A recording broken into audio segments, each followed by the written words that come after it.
আমরা সাংবাদিকদেরকে ঘোষণা দিয়েছি, আমরা কি গোপনে এখানে এসেছি? আমরা কি চুপে সারে এখানে এসেছি? আপনারা প্রত্যেকে জানেন যে আমরা আজকে এখানে আসবো।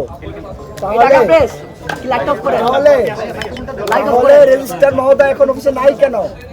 ওনার যদি আসলে সমস্যা সমাধানের মানসিকতা থাকতো, ওনার যদি আসলে এই চিন্তা থাকতো যে শিক্ষার্থীদের সমস্যা শুনবেন, তাহলে উনি অবশ্যই থাকতেন।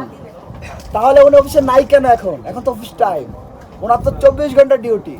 ওনাকে বাসা দেওয়া হয়, ভিসি প্রভিসি 2 জন শিক্ষা অ্যাডমিন, তারপরে হচ্ছে ট্রেজারার, রেজিস্ট্রার, হল প্রভোস্ট, এদেরকে বাসা দেওয়া হয়, কারণ এদের ডিউটি 24 ঘন্টা ডিউটি। উনি অফিসে নাই কেন? আমরা তো ওনাদেরকে বলে আসছি, এমন তো না যে আমরা চুপে ছাড়ে চলে আসছি।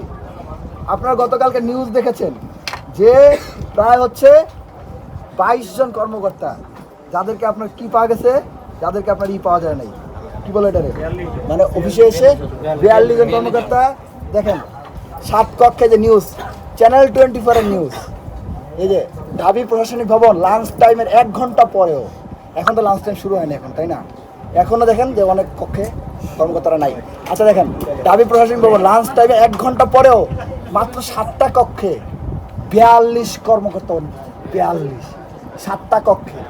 পুরা রেজিস্টার ভবনের কক্ষ কয়টা আছে আপনারা জানেন?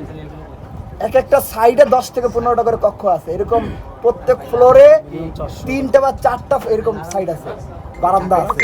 প্রত্যেকটা যদি আপনি 15টা করে হিসাব করেন, প্রত্যেকটা আপনার প্রত্যেক ফ্লোরে প্রায় 100-র কাছাকাছি রুম আছে।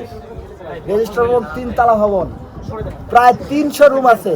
এর মধ্যে মাত্র 7টা কক্ষে যে র্যান্ডমলি দেখছে, যেখানে 42 কর্মকর্তা নেই, মাত্র 7 কক্ষে।